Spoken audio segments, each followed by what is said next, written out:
Então vamos nesse momento cerrar os nossos olhos, elevar o nosso pensamento a Deus, a Jesus, a toda espiritualidade aqui presente, por mais esse reencontro, por estarmos entre amigos, entre irmãos, buscando o conhecimento, a informação, a paz, o tratamento espiritual, a alegria de nos reencontrarmos, nós e a espiritualidade. É um momento único, é um momento diferenciado, num ambiente altamente espiritualizado, que nos acolhe, que nos dá oportunidade, que agrega algum valor na nossa existência. E agradecemos também a todos aqueles que de alguma forma colaboraram para que pudéssemos estar aqui nesta tarde.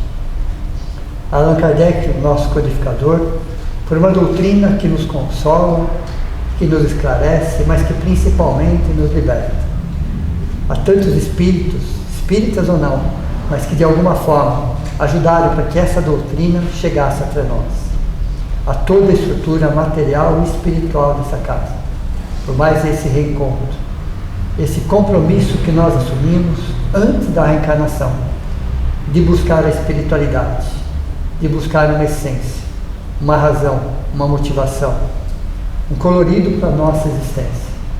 Assim vem a doutrina espírita, através da filosofia, através da ciência e através da religião, mostrar para nós somos todos irmãos, enxergar seres humanos em qualquer lado, em qualquer parte, e tentar burilar o nosso olhar em relação a tudo e a todos, tendo a certeza que estamos aqui por um propósito, por um motivo. E o sentimento que deve prevalecer dentro de nós sempre é o sentimento de gratidão. Que assim seja. Nós ficamos 2 aulas falando sobre morte. Nós vamos falar sobre quase morte. Nós vamos falar quase morte. Então, chamada experiência de quase morte, conhecida por essa sigla, EQM. Então, EQM significa experiência de quase morte, aspectos científicos e espirituais sobre essa questão. Primeira coisa que tem que analisar, quando entramos nesse assunto, que é um fenômeno considerado universal. Acontece no mundo todo. No mundo todo. Independente da cultura, independente do contexto, acontece no mundo inteiro. Primeira coisa. E sempre aconteceu. Então não é algo que está acontecendo de 100 anos para cá. Muito antes de Jesus, da época de antes de Cristo, vamos falar assim, já aconteciam fatos semelhantes. Já aconteciam fatos semelhantes. Então é um fenômeno que acontece no mundo inteiro, em todas as culturas, em todos os países, com religiosidade ou sem religiosidade, não importa. É um fenômeno chamado de universal que acontece no mundo todo. No mundo todo. Segundo, sempre aconteceu. Sempre aconteceu. O que acontece é que a partir da década de 70, que a ciência começou a olhar esse fenômeno com outros olhos. Essa é a diferença. Essa é a diferença. Só. E na década de 90, o que é a década de 90? A década de 90 era considerada a década do cérebro. Nunca se aprendeu tanto sobre o cérebro em qualquer década do que se aprendeu na década de 90. Então houve um salto do que se sabia sobre o cérebro no final da década de 80 e no final da década de 90, 10 anos, foi um verdadeiro salto. O que aconteceu nas décadas posteriores foi um aprimoramento daquilo que se foi aprendido na década de 90. Então conhecer sobre o cérebro também ajuda a explicar um pouco sobre esse fenômeno. EQM é um termo criado e popularizado. De onde veio esse termo? Foi criado e popularizado pelo Dr. Raymond Moody Jr. na década de 70. Então, psicólogo, psicoterapeuta, filósofo e escritor da Universidade da Virgínia, nos Estados Unidos.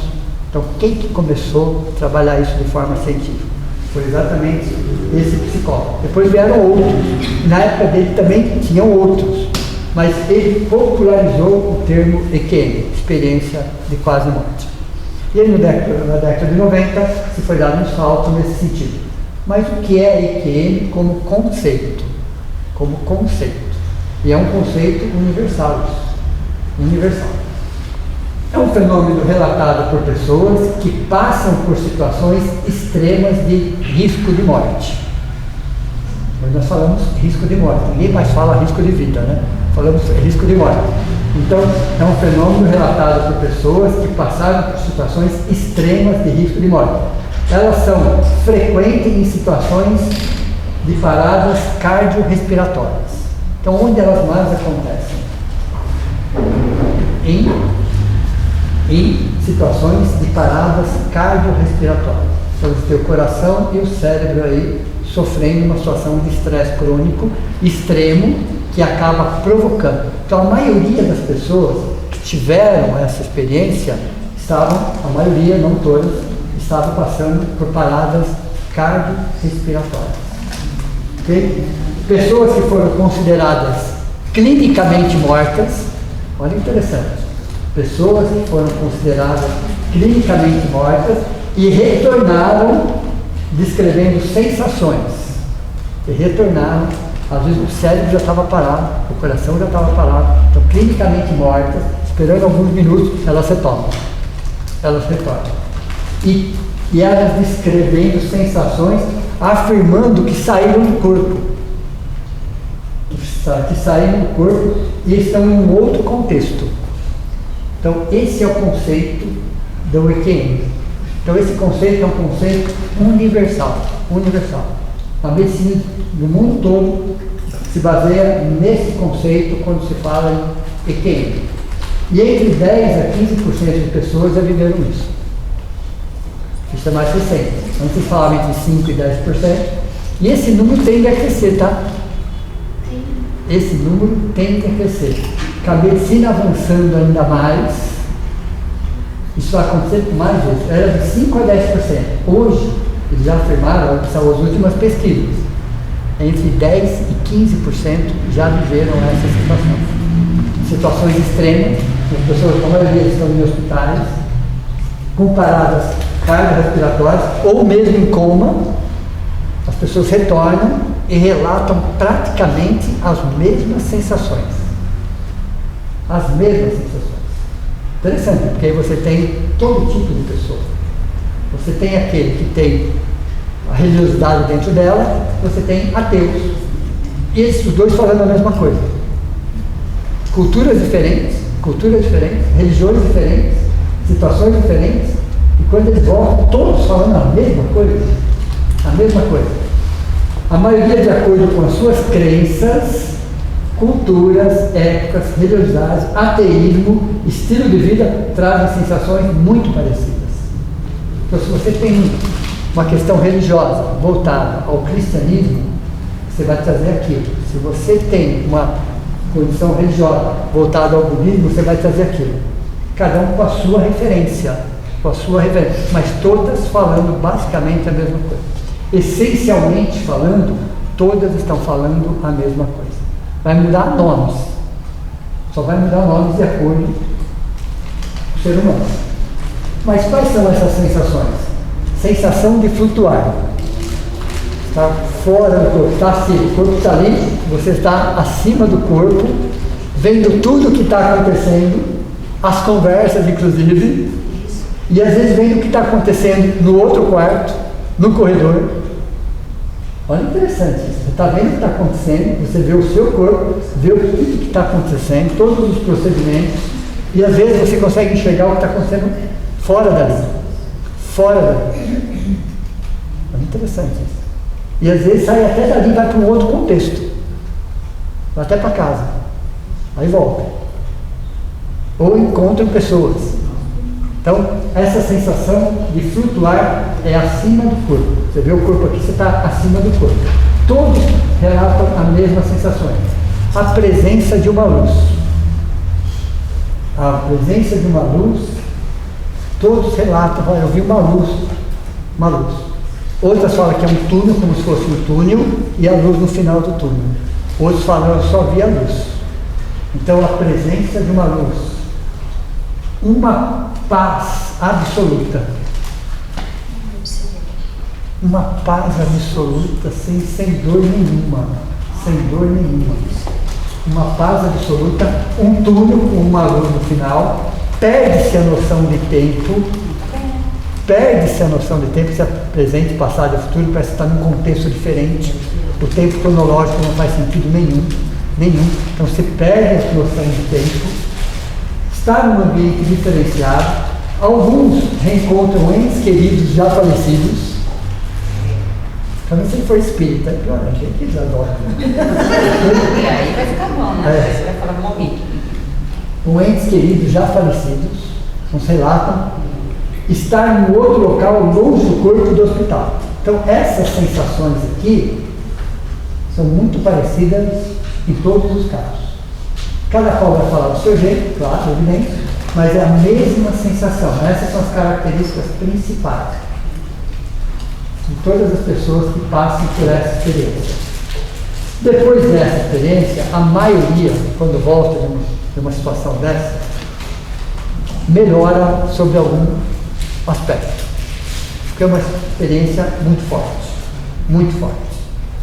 Mexe muito com a pessoa. Então a maioria faz uma revisão da própria vida depois de uma experiência desse porte. Porque você se vê fora do corpo, clinicamente morto, tendo todas essas sensações, então quando você volta, você fala, então eu sou mais do que o corpo.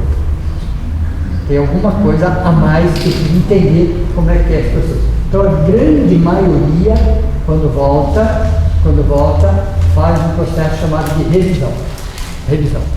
O que eu fiz até hoje, o que eu vou fazer de hoje para frente. Traz essa certeza. Na visão científica, que é lógico, eles são extremamente corretos, eles têm que trabalhar com essa linha mesmo. Pense você que a ciência precisa de algo mensurável, palpável, explicável. A ciência não é espiritualista, nem pode ser espiritualista. Quem trabalha numa outra área, ciência e espiritualidade é como água e óleo. Você pode misturar à vontade. A hora que você for para descansar aquilo, cada um vai ocupar o seu espaço. São duas essências extremamente importantes, mas que podem e devem caminhar lado a lado, mas não se misturam. São densidades diferentes. Então, o que a ciência, como os médicos, pesquisadores, neurologistas, falam sobre a EQM? Onde eles se baseiam na EQM? Na visão científica, isso acontece devido às reações fisiológicas e extremas do cérebro sob estresse severo. Então eles falam que isso é uma condição cerebral. Tudo isso acontece por uma razão, porque o cérebro está sob um estresse severo, que eles chamam de hipóxia. O que é hipóxia? Falta de oxigênio. Então a falta de oxigênio no cérebro pode gerar sensações ou parada cardíaca. Como é que a ciência explica isso? Que há uma situação de uma reação fisiológica extrema do cérebro sob estresse severo, eles chamam de hipóxia, falta de ar, ou parada cardíaca, uma hiperativação neuronal. É assim que a ciência explica essas sensações. Esse mecanismo inclui a liberação de neurotransmissores, endorfinas e serotonina. Então toda vez que você tem serotonina e endorfina, você fica em paz. É a forma que a ciência explica o que está acontecendo com o cérebro quando ele está sob essa situação. Há uma hiperativação neuronal, um mecanismo que libera neurotransmissores, quais deles? A endorfina, a serotonina e picos de atividade elétrica. É o que a medicina consegue medir. Por isso que é importante que a medicina consiga enxergar isso também. O que está acontecendo com o cérebro naquele momento e por que dessas reações. O porquê dessas reações, ok? Pico de atividade elétrica cerebral, enquanto o órgão luta pela sobrevivência. Então, essa é a explicação científica para o fenômeno. Pergunta. E quando o cérebro está desligado? Quando ele está desligado, literalmente falando. Não tem liberação de neurotransmissores. Não tem pico, não está acusando nada. Não está acusando nada. Então, naquela fase, naquele momento, umas pessoas voltam e relatam sensações. Olha, interessante. Então, a própria medicina, a medicina tradicional, eles vão falar que a consciência é apenas um subproduto do cérebro. Eles estão errados em falar disso? Não, porque são cientistas, são pesquisadores. Eles trabalham sobre a matéria, o que está acontecendo na matéria. Então, para a ciência tradicional, eles falam que a consciência é apenas um subproduto do cérebro. Pesquisadores, neurocientistas, buscam entender como a falta de oxigênio no cérebro pode gerar tais sensações. Eles não têm essa resposta. Eles aí também não têm essa resposta. Por que a falta de oxigênio gera essas sensações? E às vezes, esses vamos chamar de doentes ou pacientes voltam e relatam detalhes, que era impossível ele ter relatado sobre aquelas funções. Então a própria medicina não tem essa resposta. Sabe que uma parte vem daqui, mas uma parte, nem todas as partes. Nós espiritualistas, sabemos que é consciência, mente e corpo. Podemos chamar a consciência de espírito, é a mesma coisa. Nós somos uma tríade entre consciência, mente e o corpo. Okay? O que a medicina está falando é a consciência, a ciência tradicional, que a consciência é um subproduto do cérebro. Porém, o cérebro nesse momento estava desligado. Então não haveria a menor possibilidade de gerar tais reações. A menor. Então, a própria medicina não consegue explicar alguns casos nesse sentido. Tá vendo? Então, o que acontece no nosso cérebro, eles conseguem explicar. Porém, existem situações que nem eles conseguem explicar. O aspecto espiritual desse assunto é muito interessante. A maioria das vezes é uma experiência positiva, mas não é 100% das vezes. Pensar nisso. Nem sempre é positivo. Que traz muitos significados. Essa experiência, vista pelo aspecto espiritual, diminui consideravelmente o medo da morte. Olha, interessante. As pessoas que voltam dessa experiência, diminui consideravelmente o medo da morte. Que elas têm a certeza que elas sobrevivem ao corpo. Elas viram o corpo. Então, o medo da morte diminui consideravelmente depois dessa experiência. E as pessoas percebem que passado, presente e futuro estão no mesmo contexto. Olha que experiência muito interessante. E daqui para frente vai acontecer com mais facilidade isso. Porque com a medicina evoluindo, tende a retornar. Quando retornam, trazem mais informações. Então, esse número de 10% a 15%, daqui a uma década vai ser 15, 20%. E aí, sucessivamente. Porque a medicina vai evoluindo. Os tratamentos vão ficando mais eficazes. A possibilidade de voltar é maior. E quando volta, traz as mesmas experiências. O que era de 5 a 10, é 10 a 15, daqui a uma década vai estar 15, 20. E aí, sucessivamente. E os detalhes que o Espírito vai trazer serão detalhes mais precisos ainda. Então, visto pelo âmbito espiritual, o medo da morte diminui consideravelmente. Ok? Aí, olha que conclusão que se chega. Não é o quanto eu vou viver, mas como eu vou viver. Anota porque vai cair na prova. Ok? Não se preocupem com quanto eu vou viver, mas quanto eu vou viver. Não é quantidade de tempo, é a qualidade de tempo. Então não é quanto, mas sim como eu vou viver. Como eu vou viver daqui para frente. É mais um dia, uma semana, um mês, um ano, 10 anos, 20 anos, 30 anos, não interessa. Mas como eu vou viver daqui para frente. Uma pergunta. Quando aqueles pacientes que estão em coma, eles também têm esse processo? Sim, tem pacientes de coma que estão lá semanas, a meses de coma. Quando eles retornam com as mesmas sensações. Até pacientes em coma, quando eles retornam trazendo essa mesma situação aqui. Pode falar. Se ele salvou as coisas, a gente sabe até de casos, tem pessoas que estão há anos. Exato. Ele poderia estar trabalhando também, fazendo Ou não? Depende, né? Depende de cada caso, conhecimento, Mas se a pessoa tem situação. um conhecimento, Pode, não há problema nenhum nesse sentido. Tá? Então vai depender de cada caso. Você pode estar desdobrado, por alguma razão ainda vinculado ao corpo. Existe uma razão para isso. lógico, a gente não sabe. Mas É. O corpo morre quando o espírito sai, ou o espírito sai quando o corpo morre?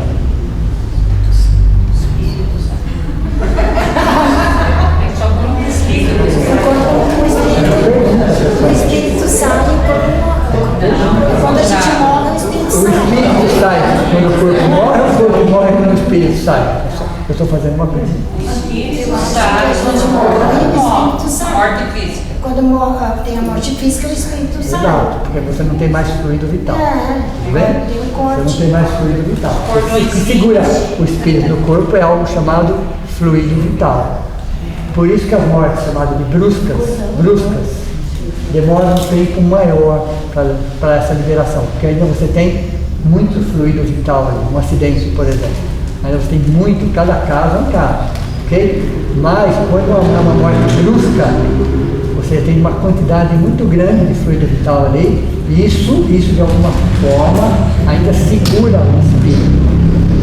Quando a gente entrar em tema eutanásia, através de uma injeção, entre tantas, né, como injeção, o espírito, veja, aquela medicação ou aquele veneno, vamos, da forma que quiser, né, porque o que muda a medicação do veneno é só a dosagem, o espírito, o corpo espiritual também sente aquela medicação. E leva meses para ele se liberar daquilo. Da mesma forma que o feto sente quando... Mesma coisa.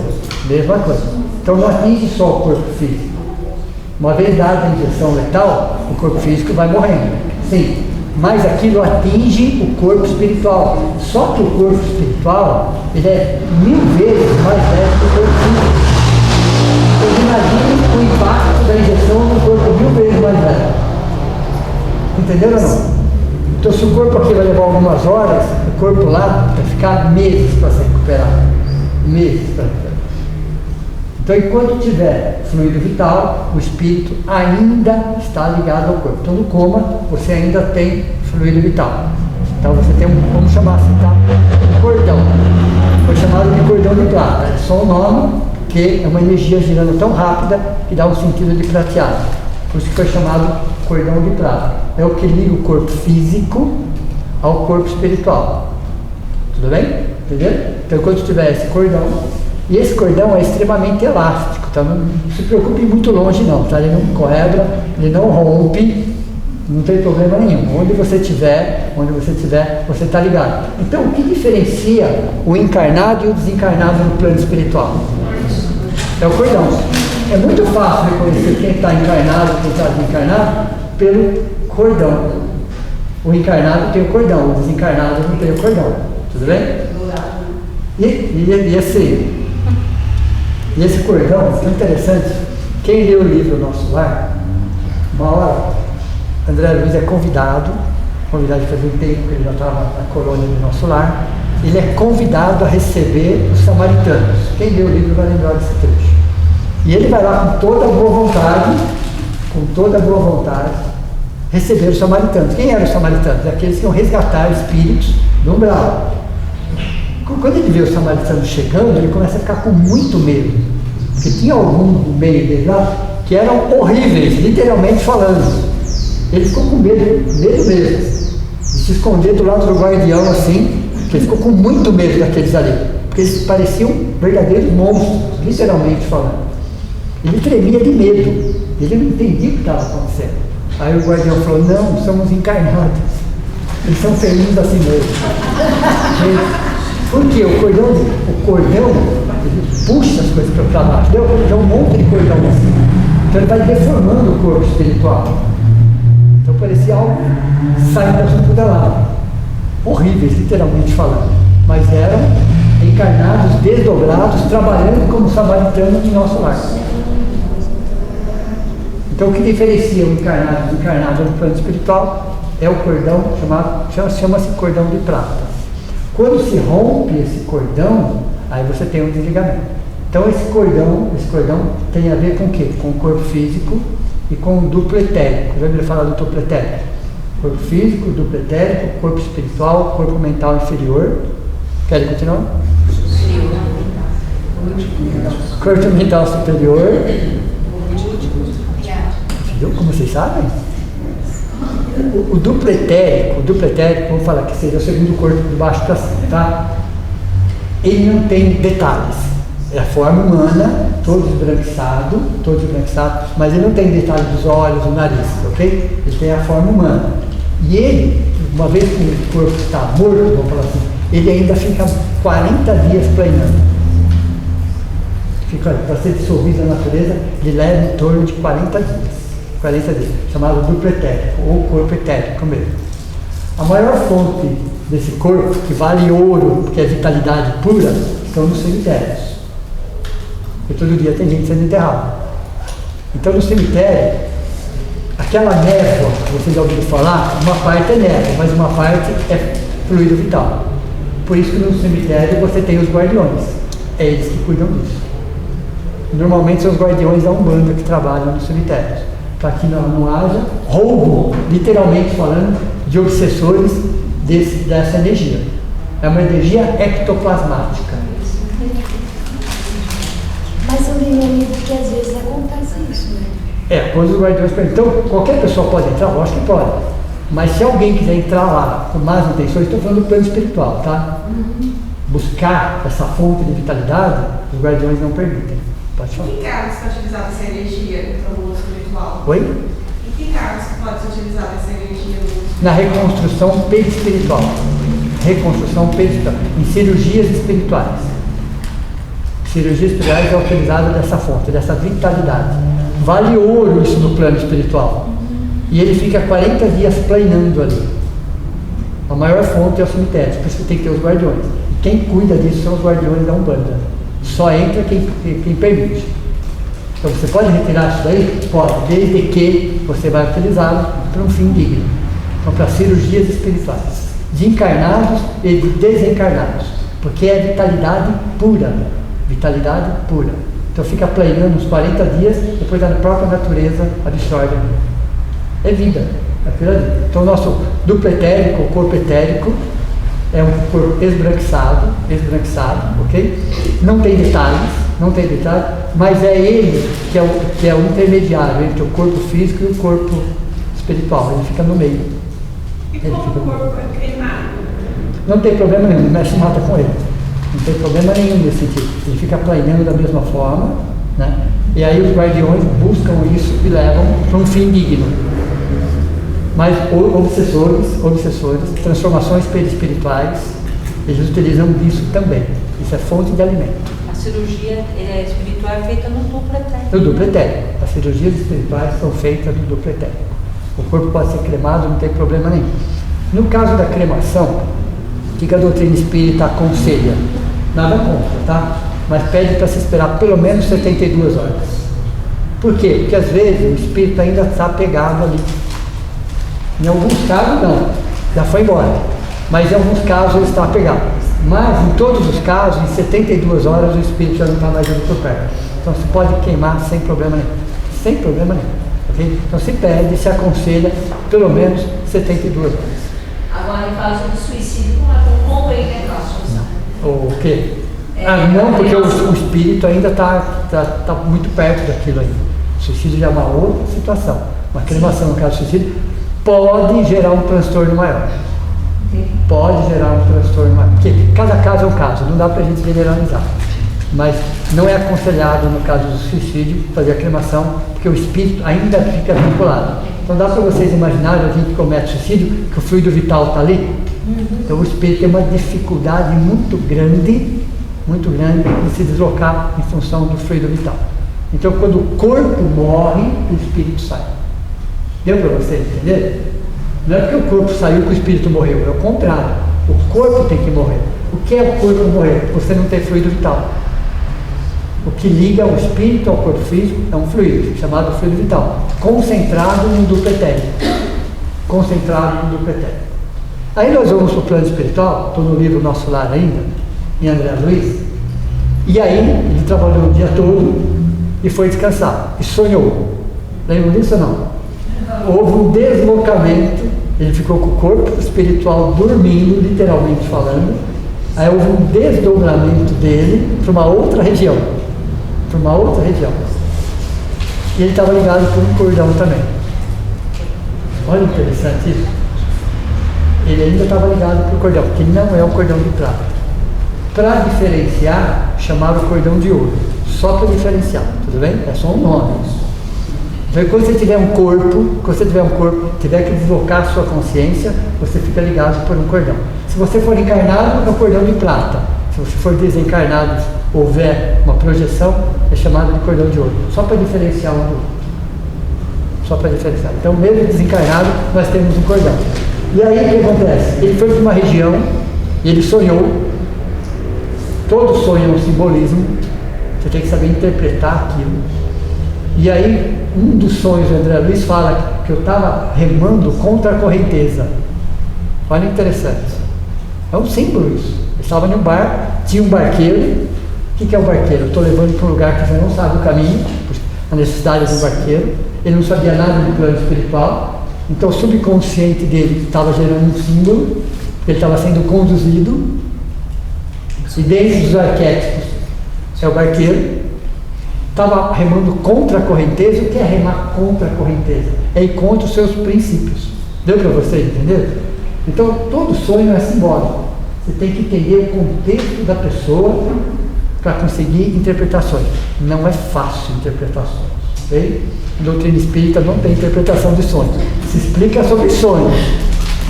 Mas a interpretação leva meses. Freud levava meses para decifrar um sonho. Jung levava meses para decifrar um sonho. Tem pessoas que sonham com tal coisa e quer saber o que aconteceu. Não é assim. Não é assim. Porque você pode sonhar com as mesmas coisas em períodos diferentes da sua existência. Cada momento significa algo diferente. E o símbolo é o mesmo. Entenderam a dificuldade? Porque uma parte do nosso cérebro dorme. Outra parte não dorme. Então fica tudo fragmentado. Fica tudo fragmentado, tudo simbólico. E 80% dos sonhos, segundo Allan Kardec, são sonhos do subconsciente. É uma mistura de tudo. Simplesmente em descarte. Não faz sentido nenhum. Somente 20% são chamados de sonhos reais. São sonhos reais, esse sim. Mas como diferenciar um do outro? O sonho real, ele é colorido, ele tem começo, meio e fim, e ele se repete. Tudo bem? Às vezes tem sonho que você lembra exatamente o sonho inteirinho. Ele, ó, tem começo, meio e fim. Eu estava não sei onde, foi no sonho, fica perdido. São coloridos e são simbólicos. Ele vai se repetindo. Quando ele vai se repetindo, é porque existe uma mensagem. Mas de cada 10, 2. Os outros 8 descartam. É só uma limpeza que está acontecendo. É só uma limpeza, que precisa, inclusive. Que precisa. Imagine vocês que durante a vigília, o nosso cérebro tem que manter tudo mais ou menos organizado. Então, na hora que ele descansa, ele também precisa descansar o cérebro. Então, uma parte dele fica dormindo, ele precisa dormir. Só uma parte fica em atividade. O mínimo para manter o corpo funcionando. Entenderam? Então, o corpo, o duplo etérico, tem a ver com o fluido vital. É quase uma extensão. O fluido vital é uma extensão. Esse cordão de prata é uma extensão do duplo etérico. Tudo bem? Então, esses espíritos aqui, eles estavam ligados ainda pelo corpo, pelo cordão de prata. Okay? Pessoas em estado de coma têm sensações muito parecidas. É um estado de hiperconsciência. O que é uma hiperconsciência? Você enxergar além da sua consciência. Então, quando está nessa condição de quase morte, há um processo chamado hiperconsciência. Você enxerga muito mais do que os 5%. O máximo que a gente enxerga é 5%. Nessa condição, você chega a enxergar até 10%. Essa hiperconsciência, você consegue enxergar situações diferentes que estão acontecendo. Você está acima do corpo, você enxerga o que está acontecendo nos corredores, na portaria do hospital, na sua casa. Olha, interessante. Então, é um estado chamado de hiperconsciência. Então, a experiência de quase morte, vista pelo âmbito espiritual, não descartando, evidente, a questão cerebral, mas espiritualmente falando, é um estado de hiperconsciência. E o medo, mais interessante, né? O medo da morte diminui consideravelmente. A pessoa passa a ter a certeza que ela é muito mais do que o corpo. E ela volta e relata detalhes. Tem um caso, inclusive, de uma pessoa que sofreu uma parada cardíaca, foi resgatada na hora, e a pessoa idosa, um caso de mais de 30 anos atrás, que ele foi tirado a dentadura dele e colocado num lugar. Aí foi levado para o hospital, feito, e aí quando ele voltou, ele perguntou, e ninguém sabia. Ele falou, não, eu sei onde está. Está assim, assim, assim, assim, assim, num lugar assim. Foi você que guardou assim, numa gaveta assim, assim, assim. Veja. A gente assistiu um filme que o cara estava sendo operado, teve a parada, aí ele saiu do corpo, ele ficou em cima dele. Exato, flutuando. Ele parou depois, na volta. O que os médicos falaram? Tudo. Exatamente isso. Exatamente. E às vezes você está sem sinal nenhum cerebral e nem cardíaco. Como é que ele pode ter descrevido com informações tão precisas? Olha, aqui naquela gaveta tem isso. Tal pessoa na portaria falou isso. Eu vi que chegou um parente meu assim. Como que ele sabia disso? Naquela condição. Isso é hiperconsciência. Hiperconsciência é você enxergar além do normal. E alguns vão até para a própria casa, voltam. Então eles relatam detalhes que a própria medicina de hoje não sabe de onde vêm essas informações precisas. Não é uma imaginação, não é uma invenção. Nesse caso, foi até onde a enfermeira tinha guardado. Aquela enfermeira tal guardou minha dentadura na gaveta tal, no armário tal assim. E foi lá e realmente estava lá. Isso é um estado chamado de hiperconsciência. Pode falar. Cássio, o EQM ele também pode ser diagnosticado assim como missão também? Não, missão não. Como missão não. É só uma experiência realmente. Não é exatamente uma missão. É só para, espiritualmente falando, na maioria dos casos, é para que as pessoas façam uma revisão da própria existência. Na maioria dos casos, qual é o objetivo de uma experiência desse porte? É que quando volte e melhore alguma coisa. E eu acredito que também seja uma espécie de merecimento da pessoa, né? Porque de repente, se ela não tivesse essa experiência, talvez ela não fizesse uma mudança nenhuma. E ela não tivesse a evolução que estavam esperando que ela tivesse. Não diria nem. A espiritualidade não fala nem merecimento. Eu vou usar um termo mais técnico. Puxão de orelha. Tá bom. Esse daí Bem técnico. Não, ela agiu sempre certinho, entendeu? bonitinha, certinho. Uma experiência dessa, visto pelo ângulo espiritual, é um puxão de orelha. Literalmente falando. Volta e refaz. Okay? E essa experiência paz-morte, ela é dividida em 3 estágios. Você tem, o que eles falam, ela pode ser positiva, ela pode ser negativa, ela pode ser mista. Então, a EQM é dividida em 3 formas diferentes. Ela pode ser positiva e é em 80% dos casos. Em 80% dos casos, ela é chamada de positiva. É um puxão de orelha, mas é positiva. Por quê? A pessoa é positiva, mais ou menos 80% dos casos. Ela traz uma paz indescritível. Imagine você vivendo essa situação. Tomara que não, tá? Só um comentário. Tomara que não, só um comentário. Uma paz indescritível, uma leveza. Você não tem dor nenhuma física. Sem dor nenhuma. Você sente alegria.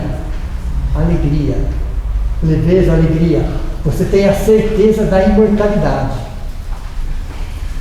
Vem junto a esperança e a espiritualidade presente, dependendo da religiosidade, da crença, de pessoas que sentem o quê? Se a pessoa é católica, conversei com Jesus, tudo bem? Conversei com Buda, quer dizer, ele sente uma espiritualidade tão presente, que cada um, lógico, vai falar de acordo com os seus valores, sem problema nenhum. Então você sente uma espiritualidade muito presente de acordo com aquilo que você acredita. E mesmo aqueles que não acreditam em nada, tirando a questão da espiritualidade, eles sentem desta forma. Eles sentem uma paz, eles sentem uma leveza, não tem dor nenhuma, eles sentem alegria. A questão da imortalidade fica muito patente. muito patente, que ele se vê fora do corpo, ele tem a certeza que ele não é o corpo. Por mais que ele não acredite em nada, a partir daí ele começa a acreditar. Lembra de uma frase de René Descartes? Penso, logo existo. Penso, logo. René Descartes, ele saiu de filósofo da negação para cientista da afirmação. Olha, interessante. Ele saiu da condição de filósofo da negação para cientista da afirmação. E é cogito ergo sum, nome, ok? Penso, logo existo. Por quê? Ele passou a duvidar de tudo. Como filósofo, ele tinha todo esse direito, vamos dizer assim. Tinha conhecimento para isso. Passei a duvidar de tudo, menos do que ele pensava. Penso, logo existo. O penso, logo existe, ele começou a ter a certeza que ele existia. E ele existia fora dele, inclusive. Fora dele, em que sentido? Ele conseguia administrar os próprios pensamentos, a sua mente. Então, quem faz isso? É a consciência.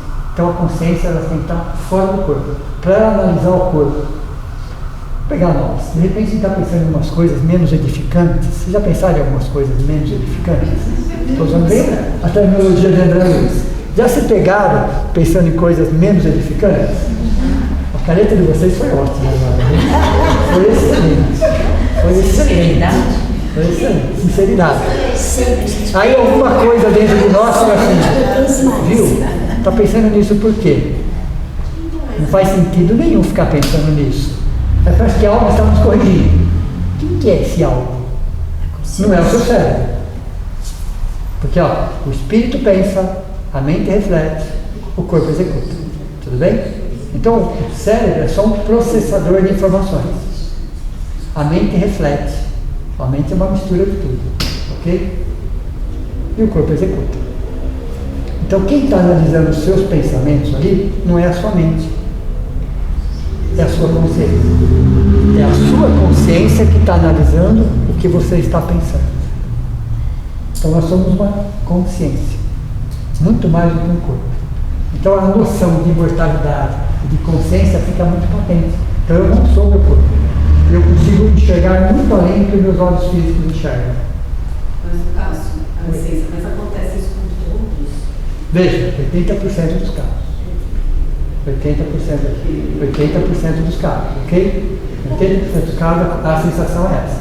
Pode falar. Lá que a dona Pernambucana vai fazer 10 anos que ela está lá em coma.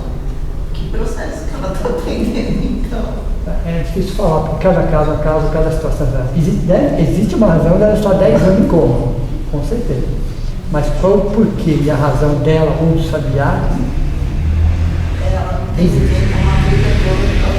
Existe uma razão por trás de tudo isso, com certeza. A espiritualidade não ia segurar. Existe um processo, já ouviram falar de criogenia? É congelar os corpos a uma temperatura de mais de 200 graus negativos, manter o corpo ali, até que se ache a cura de uma doença, depois tente trazer aquele corpo de volta.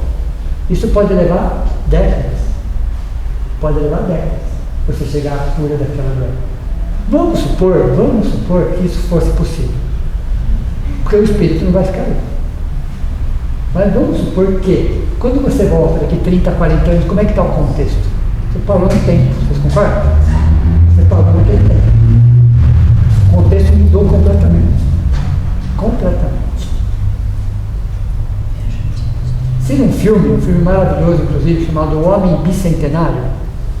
É um clássico, é um filme antigo. Chega uma hora que não faz mais sentido para ele. Porque todos os seus afetos, toda a sua história, estavam morrendo, ele estava ficando. Chega uma hora que ele próprio pede para ser desligado.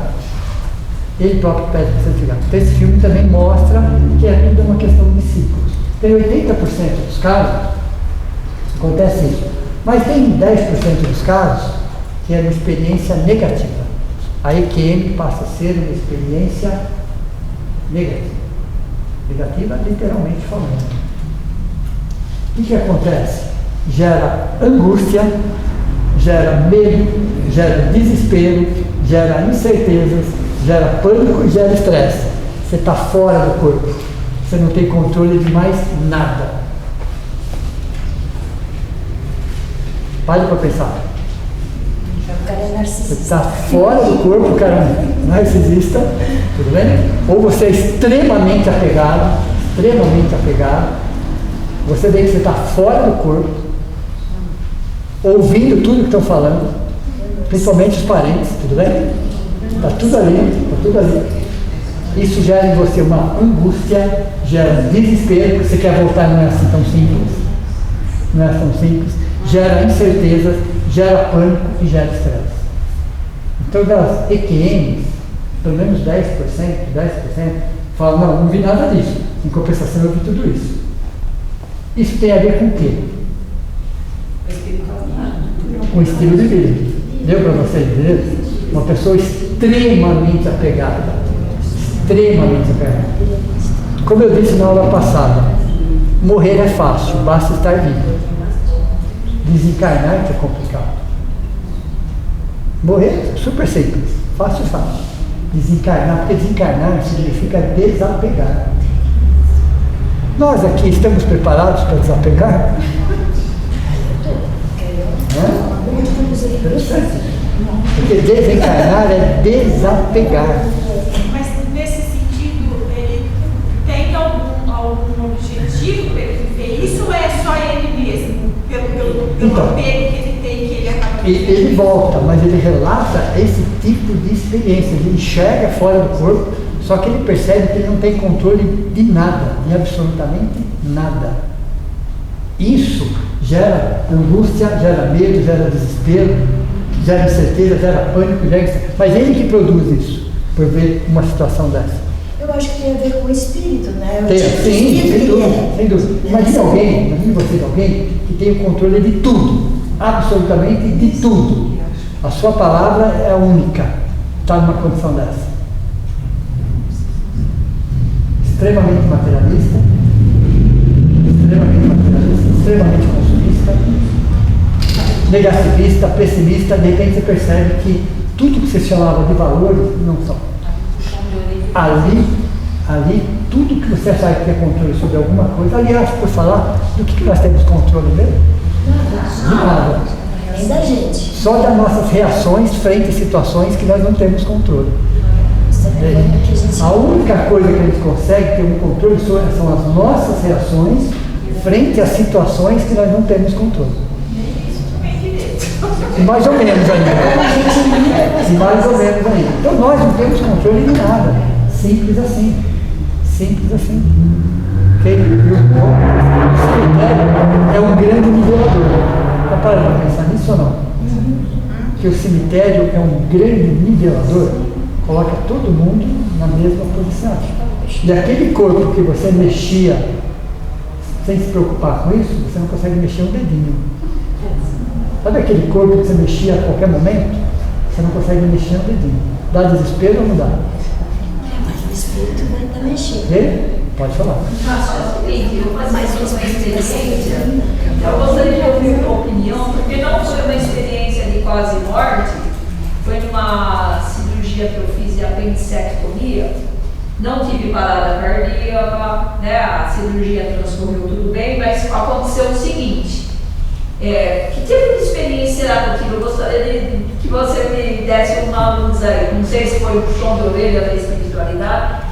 Numa parte da cirurgia, eu me vi com a equipe médica assim no teto, a equipe médica espiritual.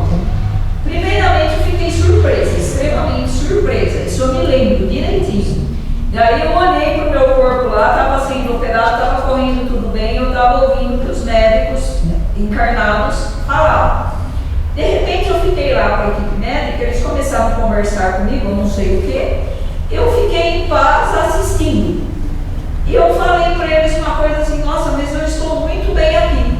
Mas você, daí eu não sei quem foi, né? Eu ouvi as conversas de ambos os lados, dos médicos encarnados e dos desencarnados. Daí um falou assim: mas você vai ter que voltar. E eu senti, mesmo anestesiada por mim, porque foi anestesia geral, eu senti tipo de um solavanco. É um solavanco. No corpo físico. Sim.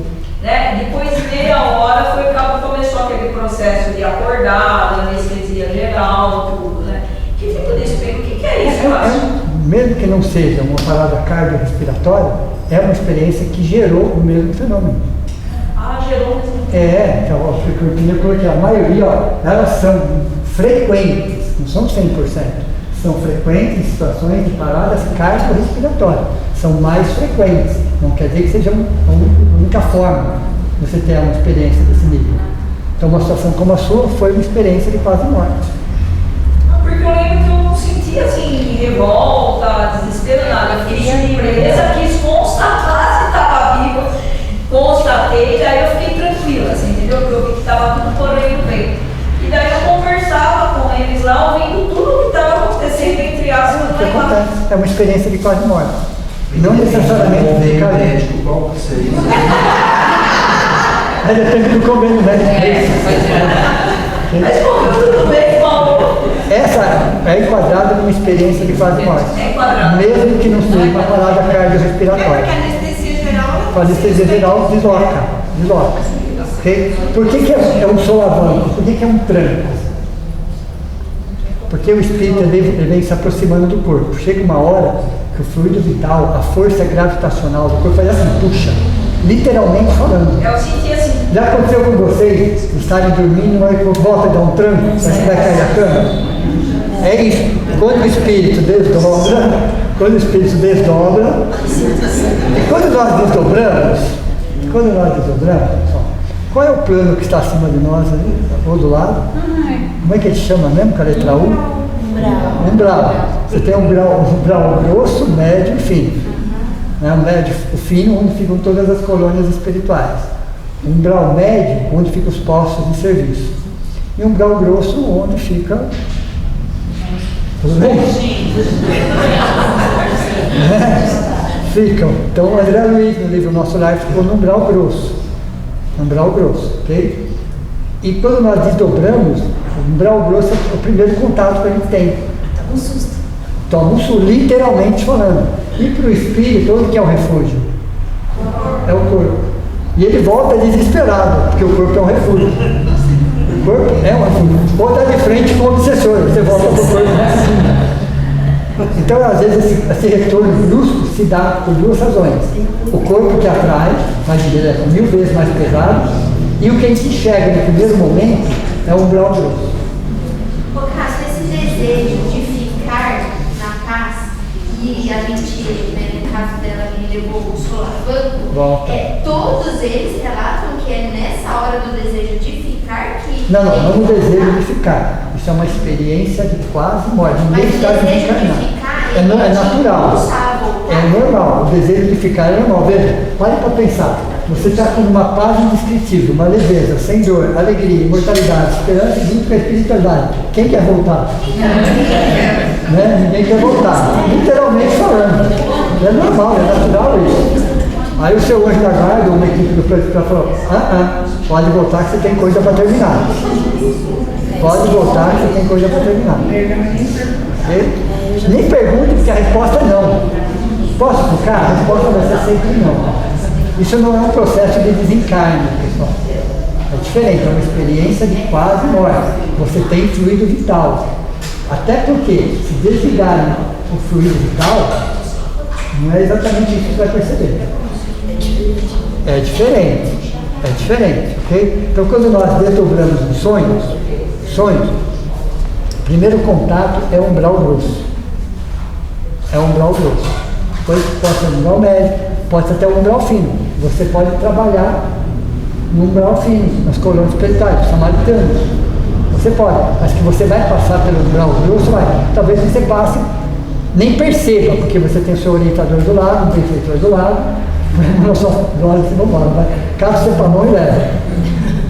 Não olha, fecha os olhos. Pode ser, mas que você vai passar, sem dúvida nenhuma. Então esse primeiro contato é um umbral grosso, isso gera pânico. E às vezes o obsessor está de braço cruzado esperando você desdobrar. Está exatamente desse jeito. Então você volta porque o corpo serve de refúgio. Por isso que dá esse solavanco. Por duas razões. Pelo peso do corpo, muito denso, e pelo primeiro contato que a gente tem, que chama umbral grosso. Quer dizer que todo mundo vai passar pelo umbral? Todo mundo vai passar pelo umbral. Todo, não tem como você pular. Tem um caminho. A própria palavra umbral significa passagem. Então não tem como você ir para o outro degrau se não passar por ele. A dúvida é, por quanto tempo? Por quanto tempo? Por quanto tempo? Por alguns minutos ou por alguns séculos? Deu para vocês entenderem ou não? Quem vai definir o tempo? Nós somos nós que vamos definir o tempo. Alguns passam por alguns minutos, outros ficam meses, outros ficam anos, outros ficam décadas e outros ficam séculos. Até você ser socorrido. Em algum momento você vai ser socorrido. Em algum momento você vai. André, isso daqui a pouco, 9 anos. Tudo bem? 9 anos. É que o tempo lá é diferente daqui, né? Depende. Essa é uma pergunta muito corriqueira. Depende. Por quê? No umbral, pessoal, você tem milhões de espíritos na mesma frequência. No umbral grosso, a frequência é pesada. Então fica como se fosse uma névoa que impede a entrada da luz solar. Como se fosse um dia muito nublado. Ok? Como se fosse um dia muito nublado e escuro. Então dá-se a impressão que o tempo é diferente. Não é. Por quê? Nós estamos no planeta Terra, certo? Todas as camadas giram junto. Um movimento de rotação e translação. Ok? Posso perguntar o nome do terceiro movimento do planeta Terra?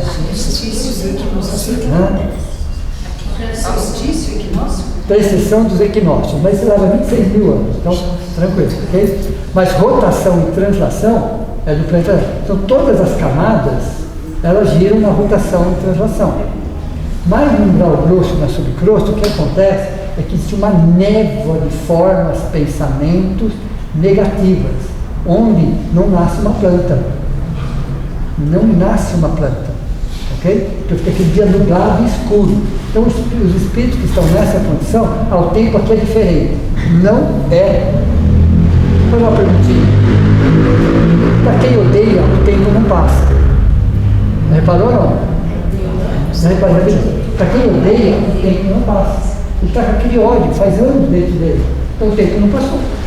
Passaram-se 10 anos de forma cronológica, ele está com aquele mesmo sentimento. Entenderam? Então essa sensação do tempo é diferente? Não é diferente. É que o local que você está, com milhões de espíritos, vibrando muito baixo, não consegue fazer com que a luz solar penetre. Tanto que não nasce planta nesse lugar. Só para vocês terem uma ideia, parece um deserto. Aquele lodo, sabe aquele lodo? Né? No filme Nosso Lar mostra bem aquele lodo. O que é aquele lodo? São sentimentos de mágoas, ressentimentos, ódio, desejo de vingança que se materializaram a um ponto de virar uma lama, literalmente falando. Mas isso é de quem está lá no umbral ou é do planeta? Assim, não, existe uma camada chamada umbral, onde com milhões de espíritos vibrando, criam situações. São formas de pensamento. Tá bem? É um umbral grosso. Então todos nós vamos passar por lá. Todos. Ou por alguns minutos ou por alguns séculos. Quem decide isso somos nós. Por quê? O umbral é um local de passagem. Tudo que não servir para o degrau de cima tem que ficar em algum lugar. Deu para você entender? Qual que é o degrau de cima? Como é que chama? Artes em geral, não é isso? O que não serve para artes em geral? Mágoas, ressentimentos, ódios, apego, ciúmes doentio, isso não serve. Você vai ter que deixar isso em algum lugar. Por isso chama-se umbral. Pode falar. O pessoal, algumas pessoas espíritas que já falaram para mim, não sei se é verdade, quero que você confirme. Durante 7 dias o espírito fica meio assim sonolento, ele não desperta. É esse processo que a gente fica no umbral, de acordo com a consciência da gente, a gente vai... Eu não sei se é 7 dias, fica um período. Cada caso é um caso. Porque quando você se desliga do corpo, você fica um período em tratamento. Às vezes eles colocam você para dormir. Eu não sei se é exatamente 7 dias. É um período de tempo. Ok? Até para com algumas coisas a família resolve algumas questões, para você poder se desligar de alguma coisa. Então, sim, fica um período em tratamento inconsciente. Não sei se é exatamente 7 dias. É um período. Pode levar até 7 dias ou até mais. Cada caso é um caso. Espíritos espiritualizados não precisam disso. E esse espírito fica onde? No umbral? Com esse pensamento? Mas é no umbral médio. Né? É no umbral médio onde você tem postos de serviço. Imagine vocês num hospital e vários postinhos de saúde. Dá para vocês imaginar isso? É isso. O hospital está no umbral fino. Os postos de saúde estão no umbral médio. Então esses espíritos são levados para o umbral médio, para eles despertarem ali. Mas depois eles podem retornar para o grosso? Não. Nesse caso não. Quem que fica direto no grosso? É a vibração. Continua com a mesma vibração, como André Luiz, no filme e no livro. Ele foi direto para lá porque era extremamente arrogante, extremamente orgulhoso. Quer dizer, ele tinha características dele ali, que o manteve naquela condição. Ele ficou 9 anos brigando, até que ele cansou de brigar. Aí ele foi resgatado. Ok? Então ele tinha que melhorar a vibração dele para ser resgatado. Levou 9 anos, levou até pouco tempo. Considerado, levou até pouco tempo. Tudo bem? Então as experiências. Para a cremação é necessário esperar 72 horas? Não, é aconselhável, não necessário. Tem espírito que nas primeiras horas já foi embora, pode cremar à vontade. Tem espíritos que ficam ainda apegados ao corpo. Então a espiritualidade pede só um conselho. 72 horas. Okay? Tem espírito, se você pode um espírito espiritualizado, meia hora você já foi embora. Mas a maioria não. A maioria ainda está apegada. Então eles pedem 72 horas, porque é o tempo que eles precisam para desligar o espírito daquele corpo. Mas vai acontecer alguma coisa com o espírito se ele estiver presente na cremação? Não. Só com o efeito psicológico daquilo. Ele não vai sentir alguma dor? Não, porque não existe mais fluido vital. Mas o efeito psicológico daquilo. Deu para vocês? Entenderam? Então, mas ele vai sentir se queimando? Não vai sentir porque não tem fluido vital. Mas o efeito psicológico daquilo. Só um efeito psicológico. Pode trazer um trauma. Nosso amigo, né, que se suicidou há pouco tempo, ele foi queimado, não esperaram 72 horas. Porque cada caso, cada situação. Aí isso ele pode levar para outras encarnações, assim, esse efeito? Não quero cremação, não. Mas pode gerar um trauma. Isso. Porque ele vai ser tratado no plano espiritual. Quando ele fala de doenças, por exemplo, o que você leva para o plano espiritual é um reflexo psicológico da doença. Porque vocês estão acostumados com a doença e com o tratamento, quando você chega lá, você mesmo não acredita que você não precisa de tratamento ainda. Às vezes é necessário meses de tratamento, porque é um reflexo psicológico da doença. Eu assisti um documentário que fala, não sei, né, que quando você vai morrer por uma tragédia, uma queda de avião ou alguma coisa assim, eles resgatam, dependendo da alma, eles resgatam para você não ter esse choque, sim, essa lembrança desse acidente. Isso sim. Mas isso é para 100%? Não. Cada situação, num acidente aéreo, por exemplo, todos serão resgatados? Sim, todos. Mas cada qual de um jeito diferente. Cássio, deixa eu fazer uma pergunta para você. Como é que fica a doação de órgãos? Doação de órgãos, olha que interessante isso, pessoal. Primeiro, sem problema nenhum, é um ato de amor. Você não mexe nos órgãos do corpo espiritual para isso. Você está doando o órgão do corpo físico. É um ato de amor. Isso ajuda e muito. Ninguém é obrigado, claro, evidente. Mas a doação de órgão é visto pelo plano espiritual como um ato de amor que vai beneficiar aquele espírito que doou, de alguma forma. Tem uma história em relação a isso? Bem antiga. Tinha uma pessoa que desde criança, daí 12 anos, era um espírito ainda vinculado com agressividade, com violência, com assassinato, desde criança, era um espírito ainda primitivo nessa área. Ele cometeu todo tipo de crime que vocês possam imaginar. Isso não aconteceu no Brasil. No país que ele estava, ali era a pena de morte. E ele foi, de alguma forma, conduzido à pena de morte. Então tinha provas mais do que suficientes, e ali era a pena de morte de acordo com os crimes que ele tinha cometido. Okay? Um dia antes, ele estava preso aguardando a pena de morte, e uma psicóloga foi conversar com ele. Assistente social? Uma assistente social foi conversar com ele. Ele já começou a xingar ela ali. Ele era muito violento, ele era muito agressivo, sabe? E tudo que ele podia fazer de maldade, ele fazia. Era um espírito muito revoltado internamente. E ela fez uma pergunta para ele talvez não tenha entendido a pergunta, ou ela não entendeu a resposta. Você é doador de órgãos? Ela não entendeu, ela escreveu sim. Ela entendeu sim. Sim, ok? Tudo bem. Aí foi para a pena de morte e se encontrou num umbral grosso, passando por todas aquelas dificuldades. Chegou um determinado momento, é o Chico Xavier que conta essa história, inclusive, é um dos livros do Chico Xavier, que ele fugia, porque tinha uma luz que perseguia ele. Ele vivia numa escuridão. Ele continuava violento, ele continuava agressivo, mesmo no plano espiritual. Mas vinha uma luz e o atingia. Quando atingia, ele derrubava ele. Depois ficava tudo escuro. Isso acontecia, ele tinha perdido a noção de tempo, mas ele percebeu que de tempos em tempos aquilo acontecia. E começou a acontecer. E aí ele foi, e aquela luz atingia. Ele podia fugir, se esconder, aquela luz atingia aonde ele estivesse. E o que ele estivesse fazendo, derrubava ele. Então ele fugia daquela luz, era um jato de luz. Okay? Passaram muito tempo, muitos anos, décadas, e ele foi resgatado e a luz continuava do mesmo jeito. Do mesmo jeito. Só que ele estava se acostumando com a luz. E percebendo que aquela luz não fazia mal para ele. Ele começou a gostar daquela luz. E continuava vindo da mesma forma. Ele começou a aguardar aquela luz. Já estava num processo de resgate, aquela luz continuava acontecendo e ele não comentava com ninguém.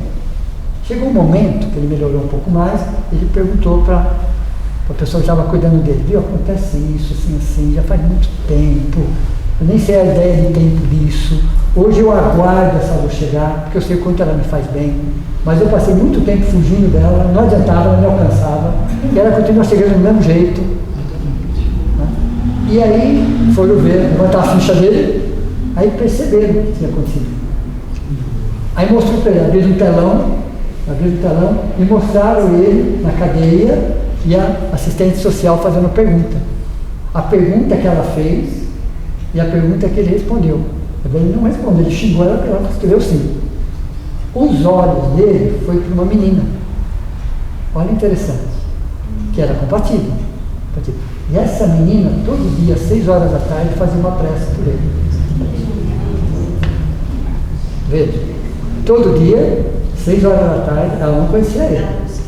Ela fazia uma prece por ele. Onde você estiver, meu muito obrigado. Eu só enxergo graças a você. Olha a luz. E foi por essa luz que os samaritanos conseguiram encontrar ele. Então a doação de órgãos é exatamente isso. Independente da forma que foi, é sempre um gesto de amor. Sempre. Só auxilia muito mais quem doa do que quem recebe.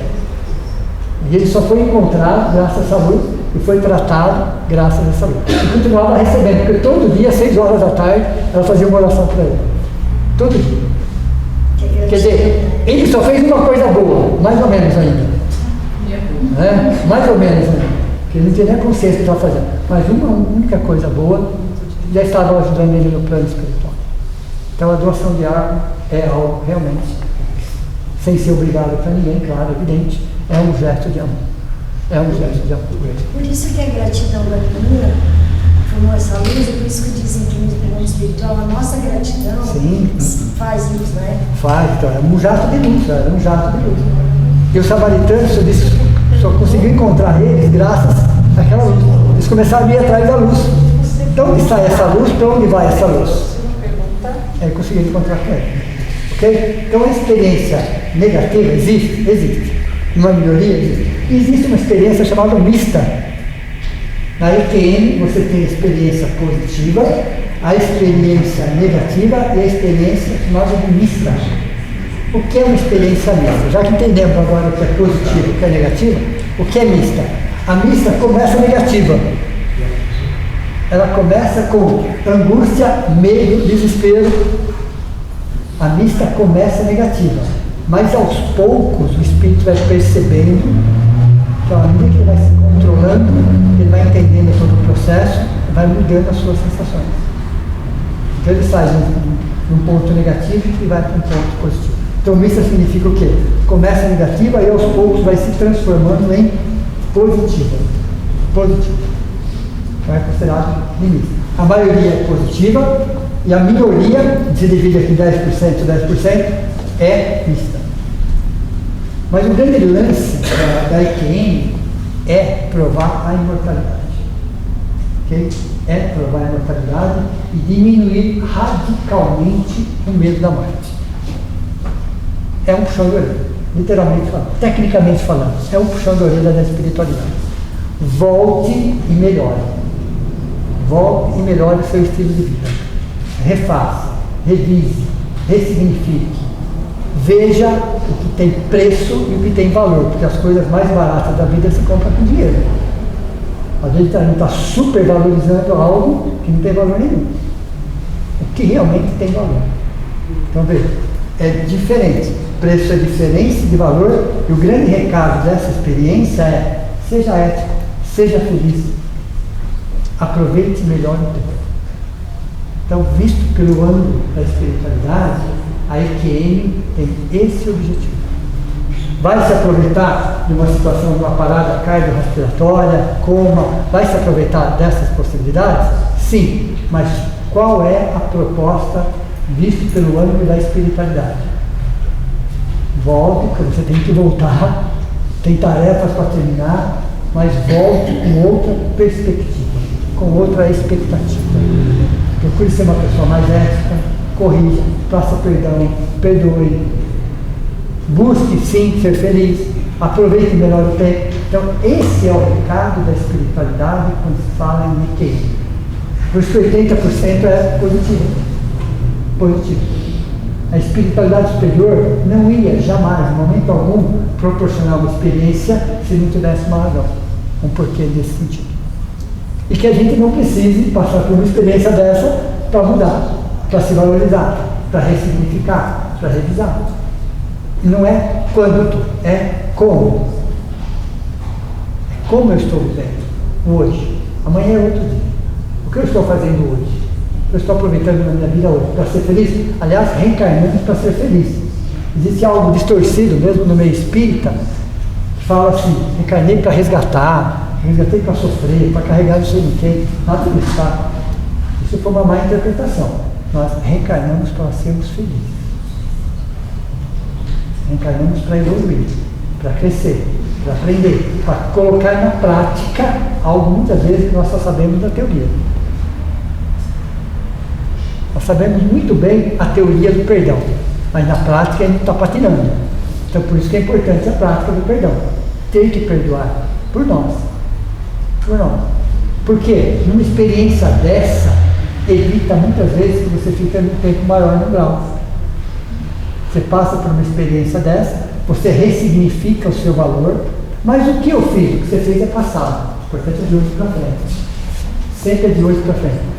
Então a possibilidade de a gente ficar um tempo maior num grau grosso diminui consideravelmente. Consideravelmente. Podemos ficar num grau médio? Sim, no posto de serviço, de trabalho. E depois vai para um grau fino. Aí volta a reencarnar. Quando a gente está no grau fino, nas colônias espirituais, 95% dos espíritos vão reencarnar. 95. De cada 100, 95, entre aspas, 10. Só 5 sobem. Ok? Mediante isso que você falou sobre a felicidade, sim, a própria espiritualidade, segundo Joana de Ângeles e Divaldo, nos dizem que temos uma visão distorcida da alegria. Sim. Que a alegria na espiritualidade é quando a gente se ou de outra, a gente consegue administrar os desafios. Então, isso para a espiritualidade mais evoluída é uma alegria. É alegria. Desafios.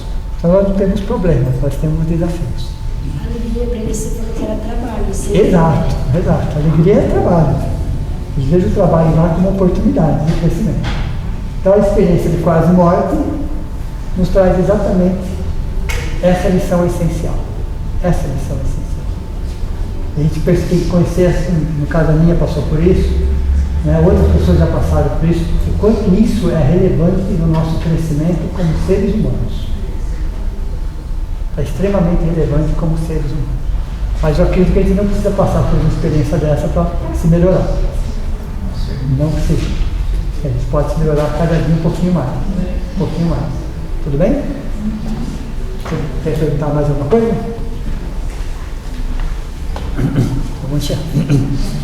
Então vamos lá. Então vamos, nesse momento, agradecer pelo tratamento espiritual que recebemos, pelo abraço carinhoso, acolhedor, dessa espiritualidade presente aqui hoje. A equipe de médicos, enfermeiros, socorristas, companheiros de trabalho, aqueles que nos ajudam, entendendo que somos espíritos em experiências terrenas.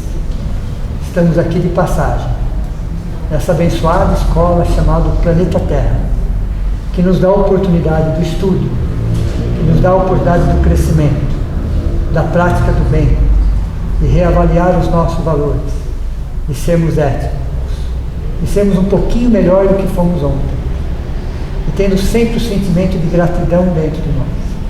Temos muito mais motivos para agradecer, mas muito mais. Mas que possamos olhar para nós mesmos, entender o quanto essa vida é um presente, o quanto a espiritualidade está sempre nos amparando, sempre. O quanto precisamos, temos a necessidade de sermos felizes e que possamos focar as nossas atenções em afetos, em respeito, em alegria, em ajudar o próximo e aprender um pouco mais, porque a proposta é o retorno melhor do que como nós aqui chegamos. E para isso sempre temos que olhar para dentro de nós mesmos, porque tudo que nós procuramos não está fora, está dentro. Que assim seja. Boa noite a todos vocês.